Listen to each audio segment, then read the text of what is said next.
Coffee is life. At this point, it's basically a global obsession. In fact, Jerry Seinfeld, comedian, once said, "We want to do a lot of stuff. We're not in great shape. We don't get a good night's sleep. We're a little depressed. Coffee solves all these problems in one delightful little cup." And you know what? I think he might be right. My name is Josh, and you're listening to All the People You Should Know.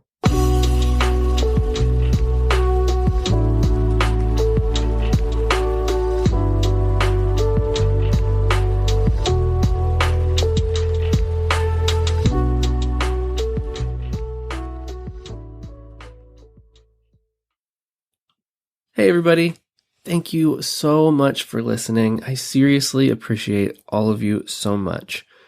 This is just a little bit of a reminder that at the end of the episode, I've got some announcements, and this week I've got a couple of pretty good ones. Okay, so let's just get into the fun stuff, shall we?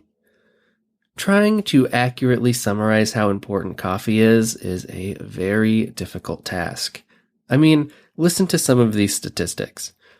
64% of American adults currently consume coffee every day.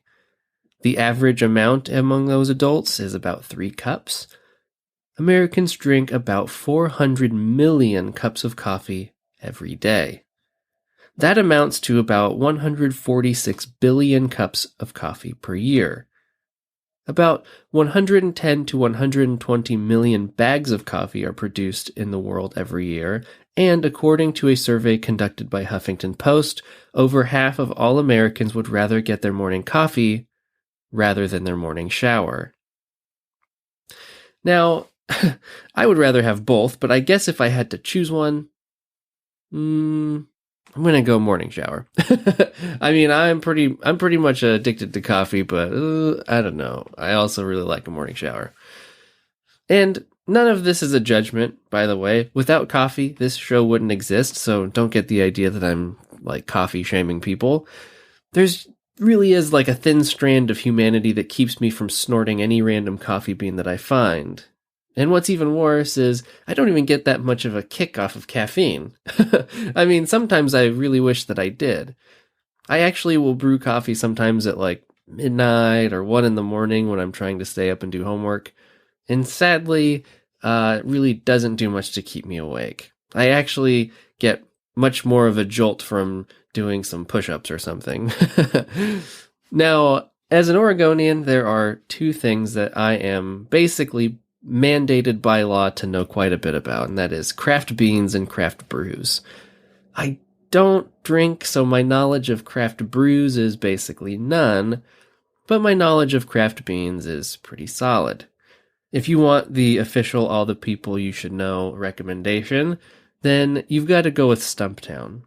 I'm like so serious. Stumptown is a coffee company out of Portland, and their coffee is like liquid gold. It's so good. This isn't really a sponsored ad or anything. Actually, I do probably need to specifically state that I'm not affiliated with them in any way. But if you want to get some coffee that is going to completely blow you away, they have like a subscription box kind of thing on their online store. Or you can just order a pound or 2 of their magical beans. Either way, I cannot recommend it highly enough. If you want my specific recommendation, their Suke Kuto Ethiopian roast is like if God cried tears of joy and then put them in a mug. And the people over there are super great, especially Brett, who hosts his own podcast called Dice Boys, which is a super fun D&D actual play for those of you who like D&D. If you're not sure what D&D is, then jump a few episodes back and we talked about Gary Gygax, the guy who invented it.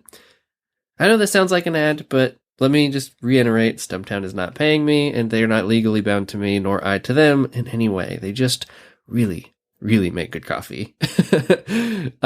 Even though I speak a little bit like a coffee snob, I have to state again, for the record, I'll take just about any coffee, anywhere, anytime. You might be surprised to know that the US barely scrapes into the top 25 in terms of pounds consumed per capita. The top 5 are actually Finland, Norway, Iceland, Denmark, and the Netherlands. I mean, I guess if I lived somewhere that was a bit more frigid than Oregon, I might up my intake. Actually, probably not. I'm not really sure that I could up my intake and still keep my health. But before we jump into today's subject, I need to just peel back the curtain a little bit. I really, really wanted to cover a bit of coffee history in the US. There is a lot of really fascinating things to kind of get into with that subject. And there's part of an episode written in a Google Docs file, but I'm going to save that for now because I think I've got enough there to kind of turn it into another episode in the future. So I'm going to hang on to that one. But before we really get into specifically our person for today, we need a little bit of context to properly understand the subject. I'm going to do my best to condense an unimaginably large amount of history into one bite-sized or sippable-sized sample. Coffee originated in modern-day Ethiopia. As the legend goes, Omar, the disciple of a very influential Islamic scholar, was the first outsider to discover coffee. Omar, who was known for his ability to cure the sick through prayer, was once deported from Mecca to a desert cave near the city. Starving, Omar chewed some berries from a nearby shrub but found them to be gross and bitter. So he tried roasting the beans to improve their flavor, but they became really hard. So then, what do you do to hard beans that you just roasted? I guess you boil them in water to soften them down, which resulted in a delicious-smelling brown liquid. After drinking the liquid, Omar was regenerated and survived for days. Stories of this miracle drug reached Mecca. Omar was asked to return and was made a saint. There's a couple of variations on that basic story, but regardless, it seems as though either Omar or the guy who he was a disciple to made their way into Ethiopia for some sort of business, discovered the glory of coffee, and then, because of the very well-established trade routes between the Middle East and Europe, coffee eventually made its way to the European mainland, where people absolutely fell in love with it. In fact, as early as the mid-1570s, we see coffee being mentioned by scholars in Germany. And the first official coffee house opened in Venice, Italy in the mid-1600s. I actually found this interesting little piece of history. In the 1730s, Johann Sebastian Bach, I don't know why I skipped his first name. Johann Sebastian Bach actually composed a musical, and in that musical, one of his characters actually sings this little song. Now, I couldn't find the song as it is sung, and even if I did, it's in German, so I have a translation, and I'm just going to read it because you don't probably want to hear me sing. The lyrics go, "Oh, how sweet does coffee taste, better than 1,000 kisses. Milder than muscat wine. Coffee, coffee, I've got to have it. And if someone wants to perk me up, oh, just give me a cup of coffee." It's nice to know that nothing's really changed. So, since coffee was so big in Europe, it naturally was a much desired item for those Europeans who had crossed the Atlantic to settle in the New World. The first country to make a real effort to provide their people with these precious beans was France, when Gabriel de Clio brought coffee seedlings to Martinique in the Caribbean in 1720. And before we go any farther, I've got to warn you, there are some really beautiful names in here that I cannot pronounce. I tried, I looked up guides, and some of these people are so obscure I can't find a good guide.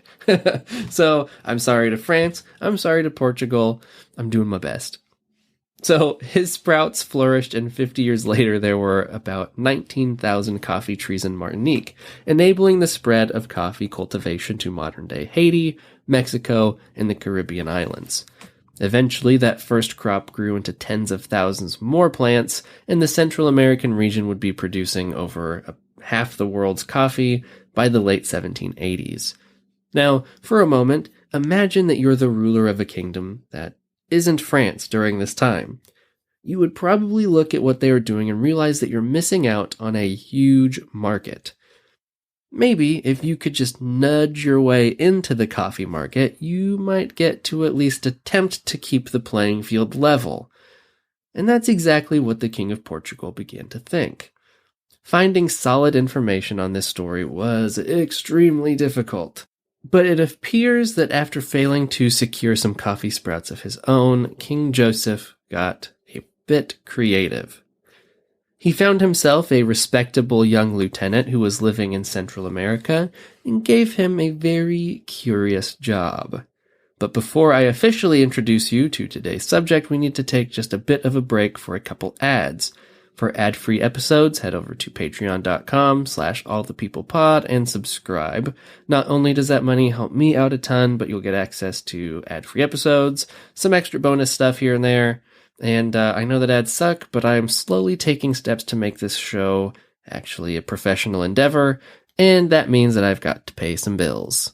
So skip ahead 5 minutes or so if you just can't bear it, or stick around and hear some ads from some very cool brands. Have you been wanting to lose weight and get healthy? Now's the perfect time to start Nutrisystem. Enjoy your favorite foods made healthier, delivered free to your door. Right now, you can get Uniquely Yours Ultimate, our most complete, foolproof plan, at an amazing price. Order today and save 50%, plus get an extra $40 off. Go to Nutrisystem.com/save and discover what millions of people already know. Nutrisystem works. Limitations apply. See website for full offer details. Okay, so we are back from our break. King Joseph found a lieutenant by the name of Francisco de Melo Pajeta, who was born in Brazil in 1670, or sometime around then. At the time, Brazil was under Portuguese control, which is why the national language today is Portuguese rather than Spanish, like everyone around them. I actually have spent more time trying to find information about this guy than probably anyone else I have ever covered before. I mean, I even had to use like Portuguese Google and translate individual pages just to find what little information I could. It's been extremely rough, but I think that his legacy is important enough to history to get some actual attention, even though the internet does not really have very much about him. De Melo Pajeta was a military man. I can't pin down exactly what rank he was or what his importance was to the region, but it seems as if the Portuguese government put quite a bit of trust in him. In 1727, de Melo Pajeta was sent on a mission to mediate a conflict between Dutch Suriname and French Guyana, who were locked in a border conflict and were on the verge of turning violent toward one another. Seeing a golden opportunity to capitalize on the situation, the Portuguese viceroy instructed de Melo Pajeta to try and negotiate some coffee sprouts in exchange for his services as a mediator.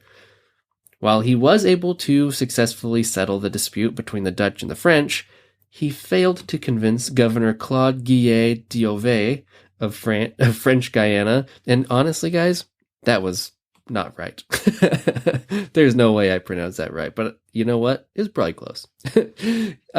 So he failed to convince the governor to give him any coffee seeds or sprouts, and he knew that he couldn't return back to Brazil without fulfilling his entire mission, so he got a little bit creative. Something that de Melo Pajeta had working in his favor was that he was good looking. I mean, in an 18th century conquistador sort of way, and by that I mean, I don't think he was good looking at all. But everything that I can find on him describes him as a good looking and charismatic young soldier, so I'm just gonna assume that for the time he was kind of Ryan Gosling or something, despite my own personal doubts.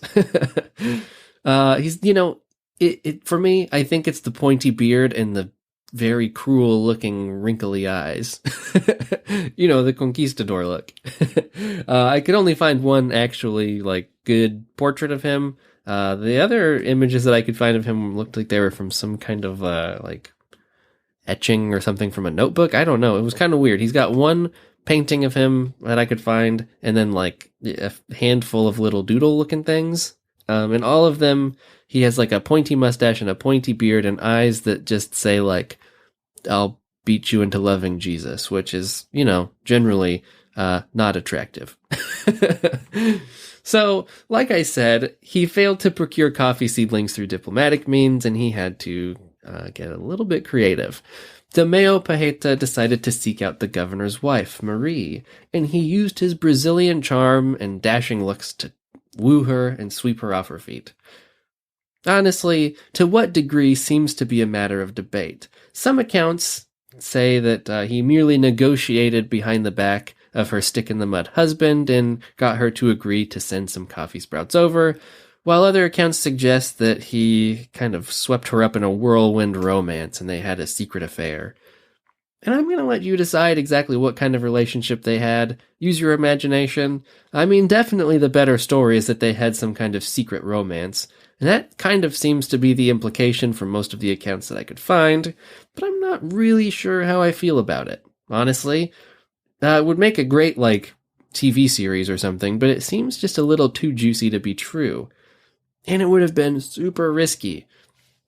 I mean, think about it realistically. De Melo Pajeta is sent to a neighboring country to be a mediator in a very tense border dispute. Everyone was on edge, and he was supposed to be the voice of reason.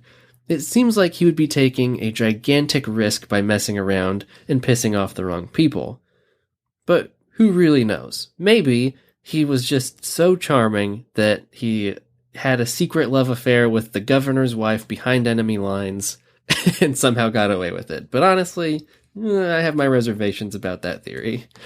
Regardless, whatever happened, De Melo Pajeta convinced the governor's wife to slip him some coffee sprouts, hidden carefully in a bouquet of flowers, which was presented to him as a gift for successfully resolving the dispute between Dutch Suriname and French Guyana.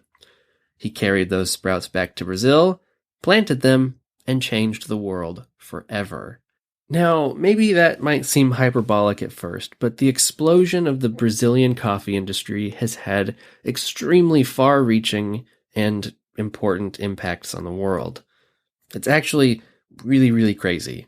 And honestly, that's why I wanted to cover this story. I know that a lot of you who listen like kind of biography-heavy episodes, like maybe last episode where we talked about Mad Jack, and some of you maybe like a little bit more historical context, maybe like a Maud Wagner episode or something. And this kind of represents the extreme in that the biographical portion is very, very slim. I did my best to find information about this guy. I spent hours translating Portuguese websites, finding basically the same one-paragraph blurb. There's no birth records, there's no death records. I mean, this was about as detective-y as I could possibly get, and I'm really sorry that I don't have more. But I really feel like his story is so important that it has to be discussed, even if this is a short episode, and even if there's not a lot of biographical content. In fact, I even really came close to scrapping this episode and just moving on to something else. But the more that I got into understanding his legacy, the more sure that I was that I had to push through, even if this is kind of a weird episode for this show. And frankly, if you're in the right headspace, it's kind of inspirational. This guy was just an average person who was living his life, who's not even important enough to be written about by a biographer or any real history authors of any kind. And he had one of the greatest impacts on the economic direction of the Western Hemisphere. We barely know that he exists. So let's get into this insane legacy just a bit, starting with the good. Something that I'm not sure I really touched on enough in the beginning of the episode was that at the time, coffee was super popular in Europe among the higher classes. It was definitely a drink reserved for people higher up in the social ladder, and this attitude continued in the New World. As European countries like France transported coffee to their New World colonies, it remained a drink for the elite. And that's part of the reason that the French governor wasn't really interested in sharing any sprouts. It was an exclusive drink for exclusive people, and the price of coffee reflected that. The few people who were able to make it in the New World charged it as a luxury item. Because of the success of De Melo Pajeta's coffee sprouts, the availability of coffee grew exponentially, making it available for every class of people, not just the wealthy. And as you can imagine, that really helped to propel coffee forward as a widely used and valued commodity. In fact, today, Brazil produces around 33% of the world's coffee. That means that if you got a morning cup of coffee this morning, which, let's face it, I'm sure you did, there's a 1 in 3 chance that you were drinking a Brazilian bean. Even crazier, in the 1900s, the early 1900s, I should say, about 1890 to 1910, Brazil was producing over 80% of the world's coffee. That is crazy. That said, we do need to address the bad. So, as is the case with many explosive economic bursts, it was only made possible by slave labor. In fact, here is a very interesting excerpt that I found on the subject. This is a little bit dense, but I'm going to read through this paragraph real quick because it sums up a very big portion of history effectively. Okay, so this excerpt says, "The first coffee economy in Brazil grew near Sao Paulo in the Santos Coffee Zone. This region and its economy only grew because of slave labor. While later on the industry largely invited immigrant populations to work in coffee, the coffee industry was already booming when slavery was abolished in 1888. This led the way for second slavery to exist, promoted by the Brazilian government and international European pressures to further expand the coffee economy. The politics and the economics behind second slavery have most certainly affected the coffee production in Brazil. Historian Dale Tomich describes, the concept of second slavery radically interprets the relation of slavery and capitalism by calling attention to the emergence of extensive new zones of slave commodity production in the U.S. South, Cuba, and Brazil as part of the 19th century industrialization and world economic expansion. Using this perspective on second slavery, it explains that the coffee industry in Brazil today, when tracing its origins to the 19th century. The abolition of slavery didn't necessarily change labor practices, but nudged a change in labor history. This wave of second slavery, as the name suggests, may have abolished legal slavery, but it did not abolish harsh labor practices, nor did it abolish racism. The social history of Brazil was still segregated." I mean, that's all pretty terrible. But what's worse is that second slavery still affects us today. Think about how insane the U.S. economy is. We spend billions and billions and billions of dollars each year on goods, and the companies that make them for us use foreign factories to produce them as quickly and cheaply as possible to keep up with our voracious demand. Major companies like Microsoft, Nestle, Apple, and Hershey have all been accused of violating the human rights of people who work for their companies outside the U.S. In fact, here's a portion of an interview with an 11-year-old girl from Bangladesh named Hamala, who worked in a factory that made Hanes underwear. Just a warning, this audio is difficult to listen to if you're sensitive about the treatment of children. And keep in mind, she is speaking through a translator, so you're going to have to listen very closely if you want to hear what's going on in the interview. But I think it is super important that you hear her experience because even though this video is from 2006, these practices are still going on, and especially in the technology industry, where valuable minerals are often mined by children. If you need to skip ahead, I'm going to play about 3 or 4 minutes of this interview, and I would not dare to share a segment of a Vice video because I don't want to get a cease and desist. But if you want to watch some more videos that deal with this subject, Vice has an incredible little documentary about conflict minerals. To summarize, I guess, just a little bit. So every electronic has to have these very precious minerals in order to make basically their batteries and some of the electrical components. And these minerals grow in just a very slim portion of the earth.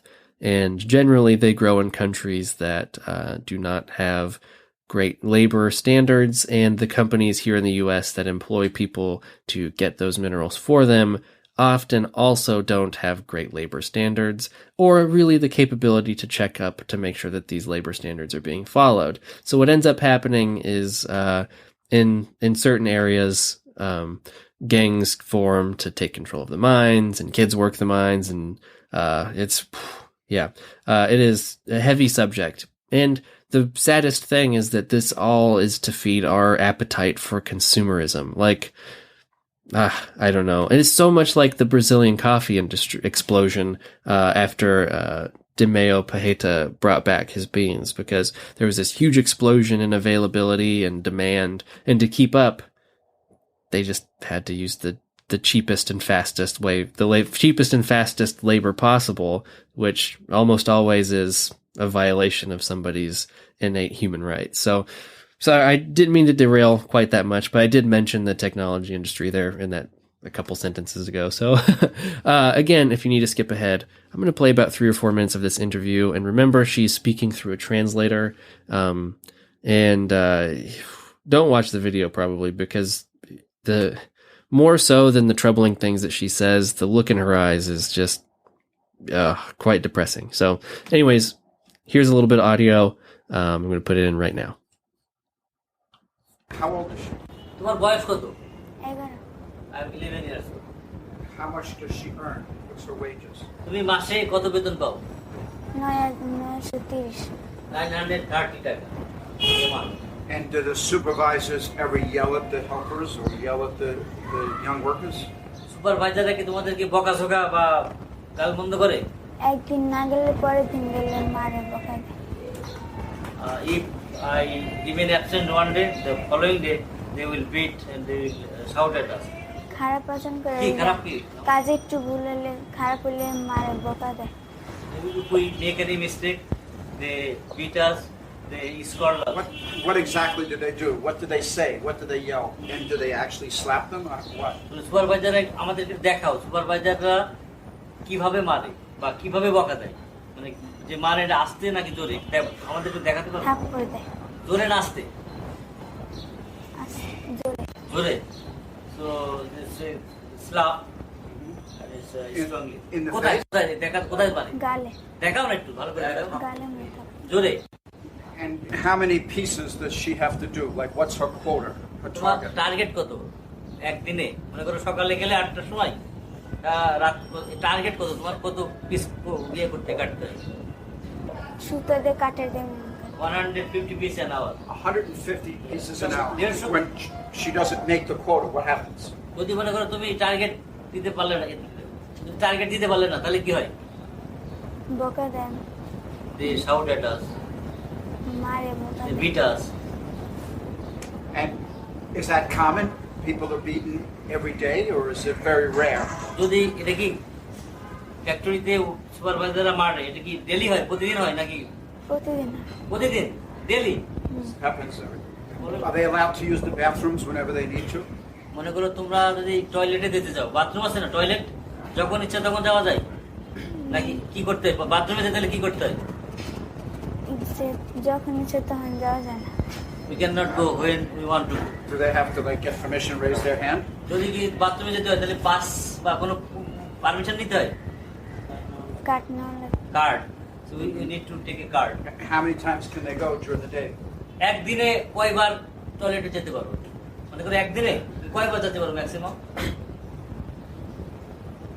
2 বা 3। 2 to 3 times. And do they monitor how much time they take? যখন তোমরা কি বাথরুমে যাই, supervisor কি দেখিয়ে যে কতক্ষণ থাকলো ওর মধ্যে, বাথরুমের মধ্যে? দেখে। যে monitor. And if you take too long, what happens? যদি কোনো শ্রমিক বাথরুমে অনেকক্ষণ থাকে, মনে করো বেশি সময় থাকে, তাহলে কি হয়? তাহলে মারে। মারে, যে beat the worker. And are the bathrooms clean? Is there soap and toilet paper and water? তোমাদের বাথরুমের মধ্যে কি সাবান বা টিস্যু পেপার থাকে? না। There is no soap, no toilet, no tissue paper. এটা কি পরিষ্কার, ক্লিন, পরিষ্কার এরা? Sorry that you had to listen to that. It was disturbing, but I think it's really important to understand how our global economy affects people who are not in the U.S. Certainly, we should be championing fair labor and the ethical treatment of people here at home, but also we have to think about how our money affects people across the world. Our privilege shouldn't be somebody else's burden. In a way, our current situation is so similar to that of the coffee explosion in Brazil. It took until the 1990s for the Brazilian government to truly regulate and reform the coffee industry. How long is it going to take for our giant corporations to be regulated and properly reformed to treat people ethically across the world? I don't have that answer. I'm not sure anybody has that answer, but I think it's a question that we have to ask. Okay, guys. Sorry to end on a bummer. Whew. We need a palate cleanser. Thank you so much for listening, guys. Honestly, I appreciate you so much. The fact that you listen every week just blows me away. Seriously, guys. Every day that I look at my analytics, I'm continually amazed that any of this is actually real or happening to me.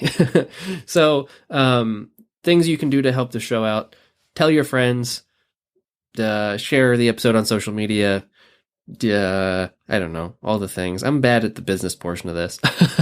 I can't market this show to save my life, honestly. But everything that you do seriously helps. And honestly, I really do love a good social media shout out. If nothing else, reach out. allthepeoplepod@gmail.com is always open for your questions, concerns, rants about how much you hate me, rants about how much you love me, whatever. I'm open to anything. So a couple things.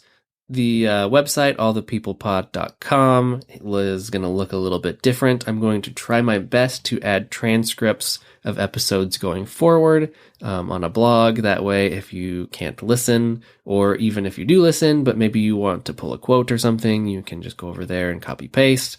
So there's that. And I'm going to try, if I can find a transcription service that I like, I want to start transcribing old episodes because, surprise, I don't save my scripts. I know that's like the stupidest thing ever, but I never have. I don't know why. I really regret it at this point. But I'm going to try to find a good transcription service and start getting some of these episodes put up, some of the old episodes put up there. So I don't know where I stand with that exactly, but that's a work in progress. But the website looks a bit different. It's got some blog elements to it now. I took down the link to the merch store for the moment because nothing was selling, and honestly, I mean, it wasn't really that cool anyways. Let's see, other announcements. Listen to all the shows at allthepeoplenetwork.com. And also, huge shout out to Indie Drop-In Network. I will prepare a better shout out next week. But the people over there are absolutely incredible. They are helping me out kind of legitimize this show, and I could not thank them enough, even if I tried. I think that's it for me, guys. So, check out the new website. Check out the network's website. Check out Indie Drop-In. They've got a ton of really awesome shows that they feature each week. And, yeah. So, anyways, I'm going to get out of here. I got to get to work. You guys have a nice week.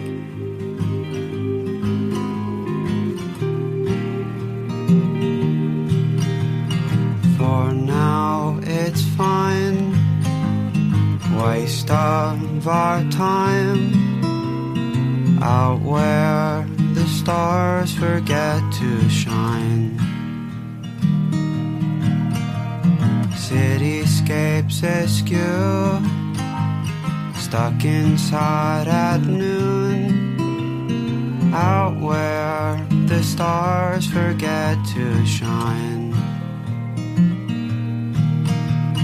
How far you'd fall were you to call. Hold your breath, it'll all be over soon. Stuck inside this cage that's built for you. Stuck inside this cage that can't fit too.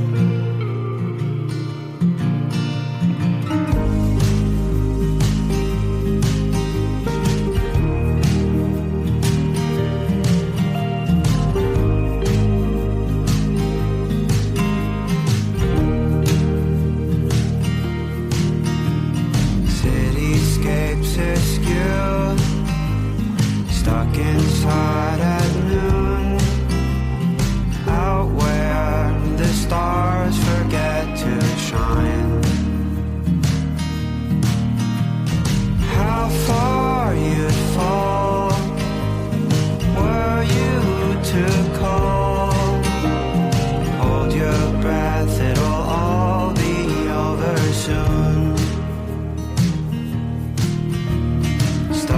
inside this cage that's built for you.